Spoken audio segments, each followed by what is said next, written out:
عید کے دن کلیجہ پھٹتا ہے.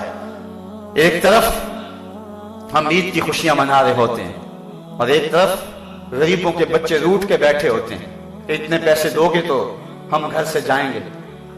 بچے تو بچے ہوتے ہیں اور تو کھیلنے کو چاند بھی مانگ لیتے ہیں. وہ مجھے واقعہ نہیں بھولتا اس کرد کا جس نے اپنے مزدور باپ سے کانچ کی چوڑیاں مانگی تھی اور باپ نے اس کو چوڑیاں مہیا نہ کر سکا تو اگلے دن اخبار میں تصویر چھپی کہ وہ پھندے سے جھول گئی اور وہ معصوم 7 سال کی بچی وہ خودکشی کر گئی. وہ کانچ کی چوڑیاں لے کر نہ دے سکا. خودکشی بڑی بری بات ہے لیکن اس پہلو پہ غور کرو کہ اس کا باپ اس کی ننھی سی آرزو پوری نہ کر سکا. اس کی ماں کا کلیجہ کتنا پھٹتا ہوگا کہ نہیں ہوگا.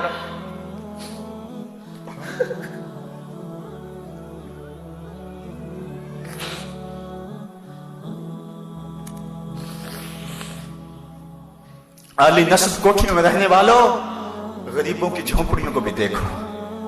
بڑی بڑی کاروں میں گھومنے والوں ان پیدل چلتے لوگوں کے دکھوں کو بھی سمجھو.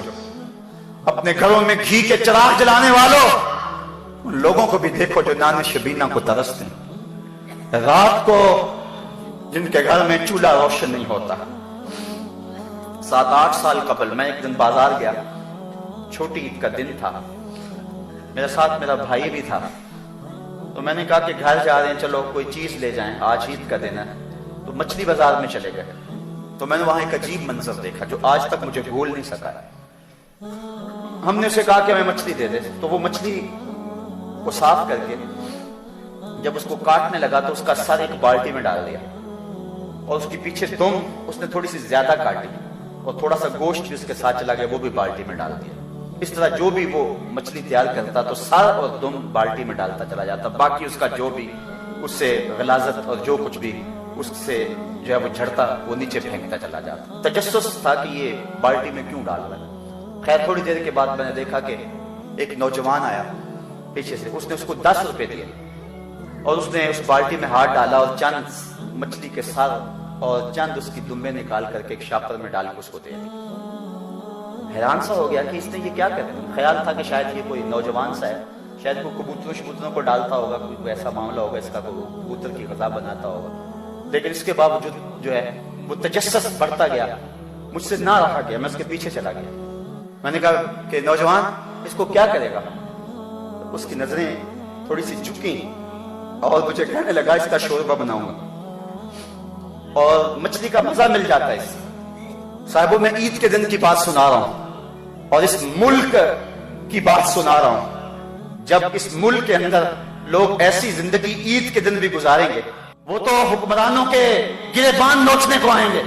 وہ تو امیروں کے گھر دیکھ کے خوش نہیں ہوں گے. وہ تو کہیں گے ان محلات کو آگ لگ جائے جو ہم غریبوں کے لیے نان شبینہ بھی میسر نہیں ہے. یہ میں بات جو ہے وہ اپنے معاشرے کا دکھ آپ کے سامنے رکھ رہا ہوں. اللہ قیامت کے دن اتنی دیر تک کسی شخص کو اپنے سامنے سے ہٹنے نہیں دے گا جب تک یہ پوچھ نہیں لے گا کہ وفیما انفقہ یہ مال تو نے کہاں خرچ کیا ہے. آج تو افطار پارٹی بھی ہم کرتے ہیں تو ہماری کوشش ہوتی ہے کہ اس میں بھی 2 عدد وزیر آ جائیں اور ہماری شہرت ہو جائے. غریبوں کو تو کوئی وہاں بھی نہیں پوچھتا ہے. ولیمہ ہوتا ہے تو اس وقت بھی ہم فہرست بناتے ہیں تو کہتے ہیں ان لوگوں کو بلائیں کہ جن کی وجہ سے ہمارے گھر کی زینت بنے اور کہیں فلاں فلاں لوگ آئے ہوئے ہیں. کبھی غریبوں کو بھی خیال کیا. حکمران تو وہ تھے لوگوں کی دہلیز پہ امن دینے والے, لوگوں کی چوکھٹ پہ جو ہیں وہ نور بانٹنے والے. اور تمہیں میں حضرت عمر کی کہانی سناؤں. حضرت عمر جن کو تخت حکومت پہ بیٹھتے تھے اور ان کا تخت کو سونے زبرجد کا نہیں تھا, مسجد نبوی کی چٹائی تھی اور سارا دن وہاں بیٹھ کے لوگوں کی باتیں سنتے. اور جب رات کے اندھیرے گہرے ہوتے عمر بھیس بدل کے مدینے کی گلیوں کا گشت کرتے. کہا تمہارے گھر سے دھواں نکل رہا ہے اور بچے رو رہے ہیں, ان کو کھانا کیوں نہیں دیتے. کہنے لگی عمر کی جان کو رو رہی. عمر کے پاؤں تلے سے زمین نکل گئی. کہا کیا ہوا. کہا 3 دن سے ہمارے ہاں کھانے کے لیے کچھ نہیں ہے. روزانہ بچے روتے ہیں اور ہنڈیا کے اندر پتھر ڈال کر کے نیچے سے آگ ڈالتی رہتی کہ بچے انتظار کر کر کے سو جائیں گے. کم وقت سو بھی نہیں رہے اور وہ پتھر پکیں گے بھی کیا, اور میں عمر کی جان کو رو رہی ہوں. حضرت عمر کا کلیجہ دہلنے لگا. فوراً پلٹے واپس